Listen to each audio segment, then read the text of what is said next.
So I've got a question to put to the public, because this is actually a live running case with Barnet Council in London.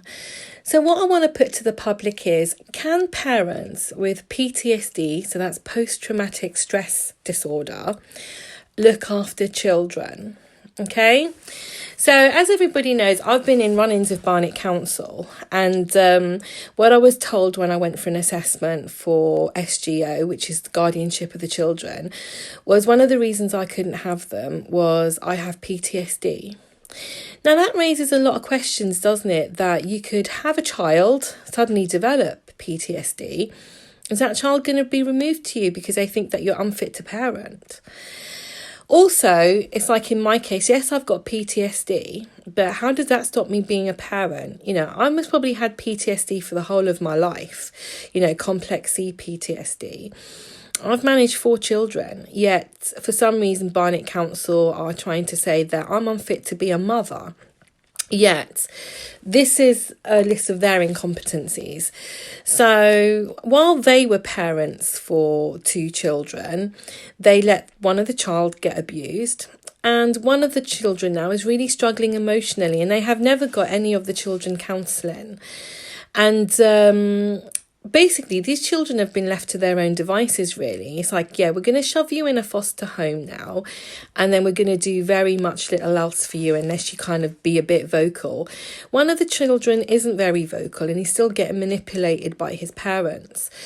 And what happens to children like that then? How are you parenting them, Barnet? Because, one of the children is suffering real problems at the moment, isn't he? And doesn't look like you've been very good parents. Now, I can assure you that if those children were with me, and even though I've got the PTSD, they wouldn't be experiencing half the issues that they're experiencing now. So that kind of begs the question, who's the better parent? Would it have been... It's clearly not you, is it? It's clearly not Barnet Council. You're clearly not doing a good job of your parenting. I think that would have been me, so why can I not have the children? That's my question. PTSD is not a barrier to looking after your children, okay? Risky behaviours are, So you need to start getting your assessments right. The way you assess your foster carers, that's a joke, isn't it? Because 2 of them had clear issues of their own, okay? How you've been parenting those kids so far with the neglect, lack of therapy, lack of counselling, lack of allowing them to do what to do, lack of allowing them what to do, lack of even knowing their whereabouts half the time, lack of knowing about their personal issues, lack of knowing their problems, lack of even showing an ounce of care for them, lack of actually listening to their wishes, which is policies and procedures in childcare, is listening to the wishes of the child. That's also enshrined in the Children's Act 1989, but that's clearly parenting styles that you like to accuse others in the county of, in your child protection teams, of not being good enough parents. However, you need to take a good look in the mirror at how you actually parent before you start judging parents in the community. I really kind of